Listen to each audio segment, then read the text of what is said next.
Hi, welcome back to Gotta Be Me podcast. We are so happy and excited to be here with you today. We have an extra special episode for you. It's actually not even a podcast. We just want to provide this intro so y'all know what's going on. Recently, we had a super viral video. We had a couple of our friends on, and we talked about, they gave their message to other young black women, because that's what they are, talking about hair, and it went viral. There was a lot of questions, a lot of hate, actually. And so we prepared a whole presentation with the help of Brother Steph, which we presented, and we are so excited to share with you. We feel like we really pulled it off, and it was super powerfully written. So good. We talked about the subject of what is blackness, who is black, how are we going to celebrate Black History Month if we can't agree on who is black? So this is a super good production. Please sit back and enjoy.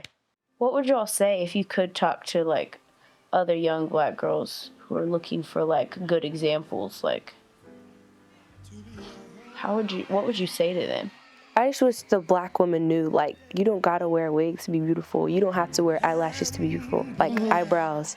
Like, you don't need all that. You're beautiful, like, just the way you are. So if you want to speak on black women's hair and beauty standards, first I'm going to need you to decolonize your mind, especially if you're a biracial woman who has benefited from this system her entire life. I'm not listening to 5 girls tell me how to be a black girl when they mama or they daddy or one of their parents had to lay down with a colonizer to give them the look that they look to tell me how to look. To be young, gifted, and blind. You can't speak on what black women go through. You do not get to come get and say what we should or we should not be doing. Let alone black women living as biracial Amish women being raised by white women outside of the regular world. How the hell you gonna talk about us? If y'all keep treating light-skinned women like they are not part of our community, then it's going to cause even bigger issues within our community. Y'all all up there look like y'all came from a white lady. No shade. Your hair don't look like mine. Your hair ain't like a lot of black women. I'm sick of seeing women that look like me, with skin like mine, with hair like mine, with features like mine, talking about black women. I feel like anytime somebody that's like lighter than a paper bag doesn't agree with y'all, the first thing y'all say is you're not black. So for you to be speaking on the black experience and you're not black, it's crazy to me. You don't know what black girl magic is. You know white woman voodoo. You have very few black features. None of them are dark. None of them are fully black. Do you bitches know that you are biracial? You're only half black. Light skin faces. You're not full black. Light skin. You're not even black. Biracial. We are not the same. If you're lighter than a paper bag, what's the problem? That's a fact. Yes, it is.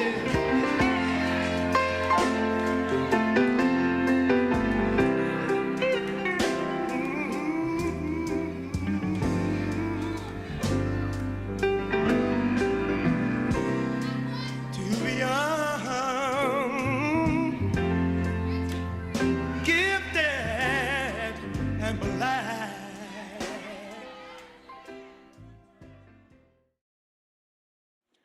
Well, I'm just as torn and confused as could be. I'm young, Gen Z. I'm too young to have any experience that shaped the older generation. Whatever they felt passionately about and anything that impacted their worldview and politics in many ways has no conscious impact upon me personally. I mean, how could it, right? Yeah. My mom is white, my dad is black, my dad is white, my mom is black. My mom is mixed, my dad is black. My dad is mixed, my mom is white. My mom's Mexican, my dad's black. My dad's Latino, my dad's white. My dad's mixed. Hold up. I think I can fix this. Why don't we just call ourselves multi-ethnic? What do y'all think? Yeah, that's it. I think we could call ourselves multi-ethnic. Or now that I think about it, possibly even multiracial or biracial or multicultural or, I mean, if I'm being completely honest, like, do we really have to call ourselves black or white, right? Like, I'm not a monolith. This is not the 1950s. No. People and their families no longer have to confine themselves to ancient labeling methodologies, which restricts them to one thing and one thing only. I mean, I'm not just black.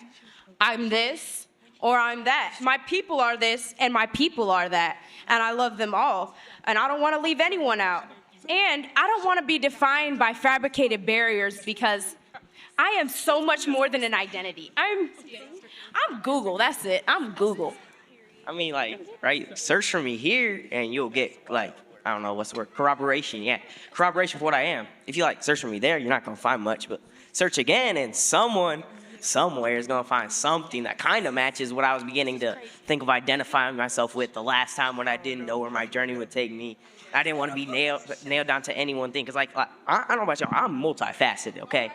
I'm multi-intelligent, multi-genius, and multi-evasive. You can't pin me down. I'm more than one thing. Like, what? I'm multi. I'm infinite. I exist. And since my body is mostly composed of water, I'm fluid. I already told y'all that I'm Google, Googol, the number 10 raised to the power of 100, the number 1 followed by 100 zeros. In one or more of those zeros, you may find me, or not. Girl, I have an intellect that doesn't need to be explained to anyone's satisfaction but my own. And even then, I don't actually have to be permanently satisfied because I'm always evolving and I can alter my logic to create a brand new world, my world. I have a truth and I have a truth that I own. Is my truth your truth? Like, probably not. But I speak my truth and I speak my truth to power. Can't nobody tell me who I am and can't no one define me except me. And no one can demand of me accountability or loyalty to anything. I'm loyal to my own ideas, beliefs, and feelings, not to you or someone's idea of God that cannot be scientifically proven. And I'm just so confused. But like, not really, because like, I don't want to identify as confused, except like privately when I'm not identifying as something else, you know? I overheard y'all's conversation and I got the definition. What you got the definition? I got the definition for identify and identity. Oh, Carrie. Identify, to recognize or establish as being a particular person or thing. Identity, the condition or character as to who a person or what a thing is, the beliefs, etc., that distinguish or identify a person or a thing.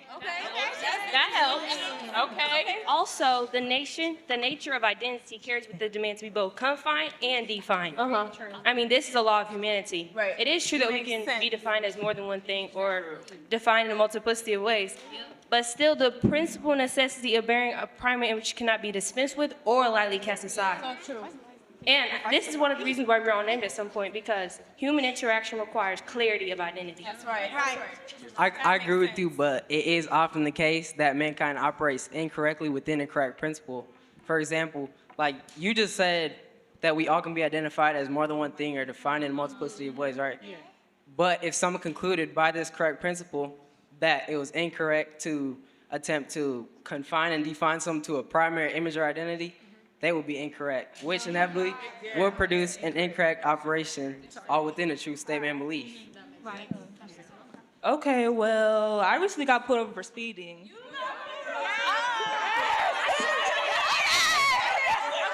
Okay, but I was with them when it happened. Yup. Yeah. Y'all was with her? Yeah, we were with her. Okay. Well, I knew I was speeding.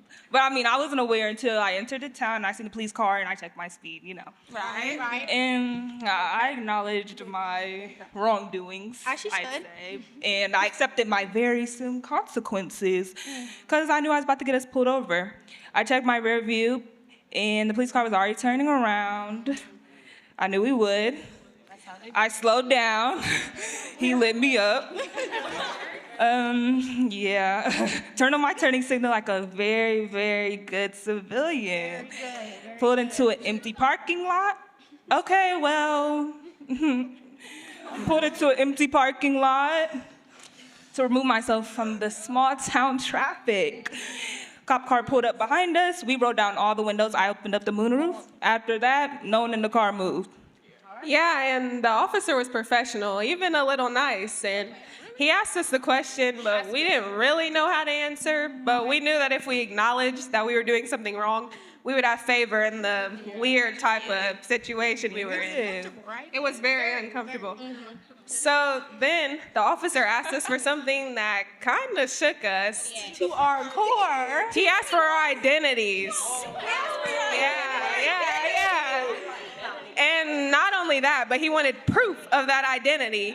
And right, and as if that weren't enough, he wanted her vehicle's identity by requesting proof that the state of Indiana, where we live, had knowledge that she owned this vehicle, like we stole it or something. What do you mean? Right. And as if that weren't enough, he then went so far as to ask for the insurance company's identity so that they could make sure that we were obeying the law by being under their knowledge and provision. Like, obviously we're not obeying the law if we're speeding.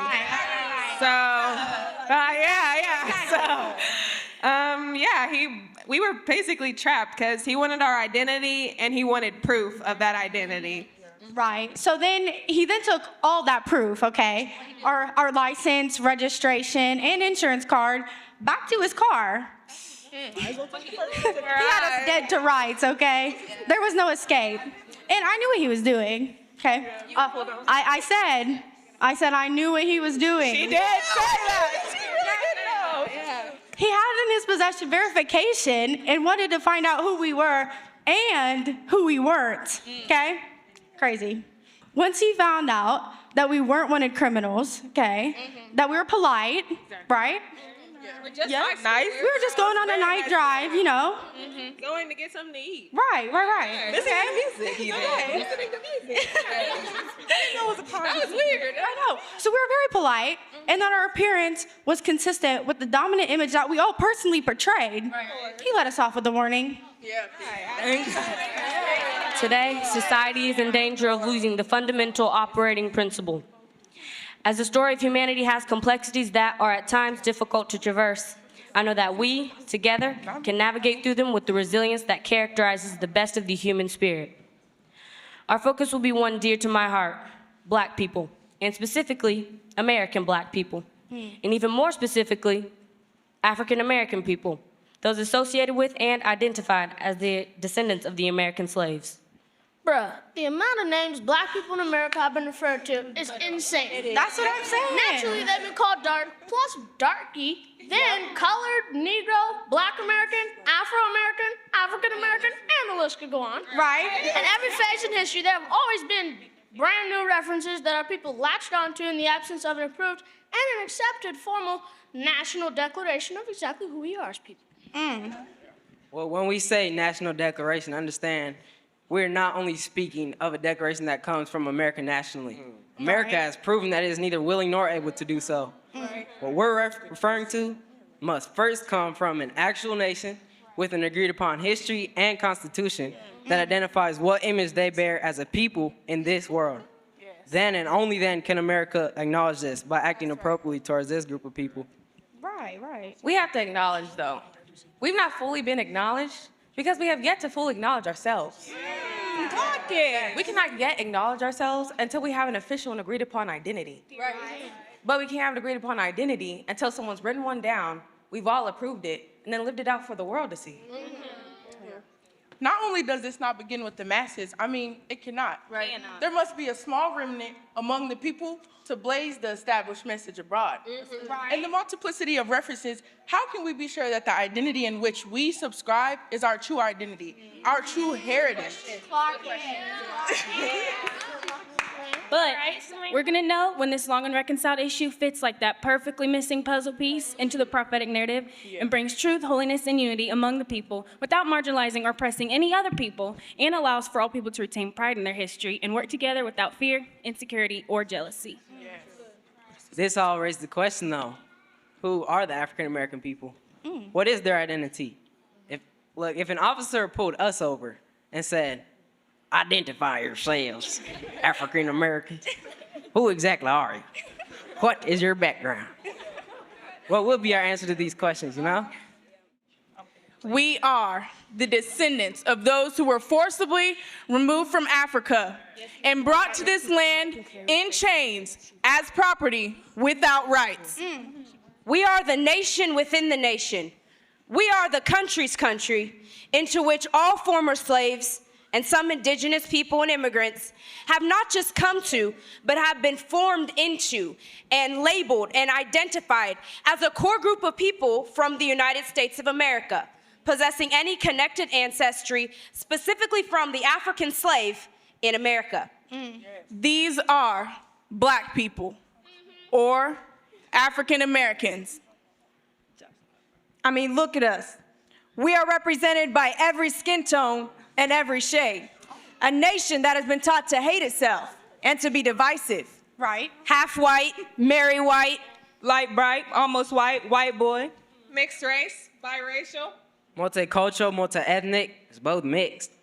Full black, dark skin. High yellow bone. Blue, black, purple too.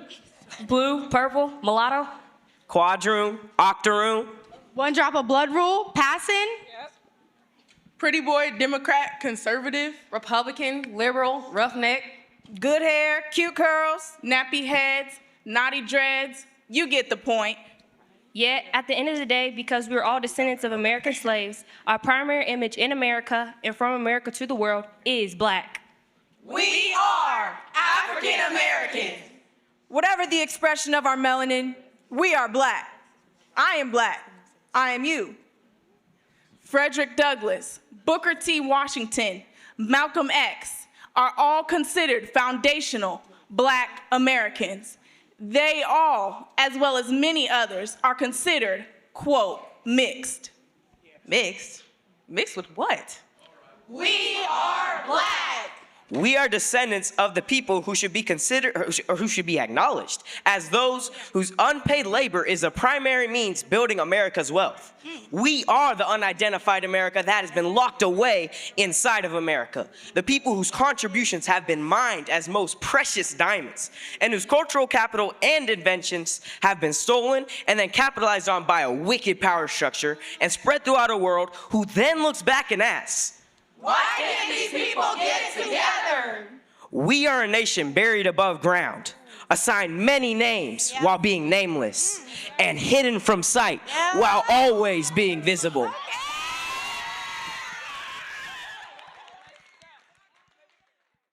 We hope you all really enjoyed that video. We enjoyed doing it. We had so much fun. I felt so powerful. We had so much fun on stage. We know it's a lot of heavy material. It's a lot to think about. Comment a fist for us in the comments for Black History Month. We love y'all. Enjoy the rest of February.